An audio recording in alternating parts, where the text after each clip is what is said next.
Après l'annonce de la création d'une unité cynophile dans nos éditions d'hier, Boura Boura s'attaque à un autre fléau que les stupéfiants, les chiens errants. Source d'attaque mais aussi de maltraitance animale. Déjà équipée d'un chenil, l'île redouble d'efforts pour y faire face. Reportage sur place de Jessica Doucet. Ces images de chiens errants ont sensibilisé la commune de Boura Boura et l'association Boura Boura Animara qui ont uni leurs forces pour ouvrir un refuge. En 2019, le chenil communal voit le jour, 1500 mètres carrés entièrement dédiés à l'accueil et aux soins des canidés en attendant l'adoption. La situation actuelle, c'est avec le nouvel arrêté de la commune, nous avons réceptionné des chiens qui ont été capturés par la police municipale. Ce sont des chiens qui erraient dans la ville. Et donc actuellement, nous sommes un peu en difficulté, en surcharge, en surpopulation sur le refuge. Depuis 2017, la commune consacre chaque année 9 millions de francs au chenil.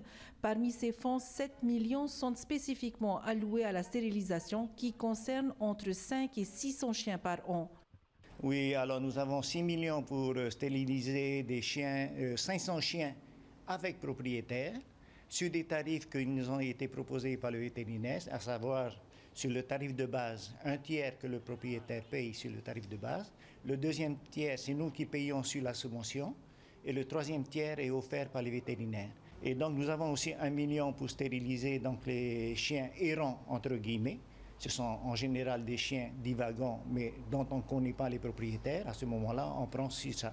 Pourtant, la stérilisation n'est pas obligatoire et certains propriétaires n'y prêtent pas suffisamment attention. Résultat, les chiens errants restent nombreux sur l'île. Mais la capacité d'accueil ici est limitée et la cohabitation entre animaux devient parfois difficile. Pour y remédier, un projet d'extension du chenil est actuellement en discussion avec la commune. En attendant, des solutions provisoires sont mises en place. Nous avons quelques projets alors pour combler un peu cette surpopulation.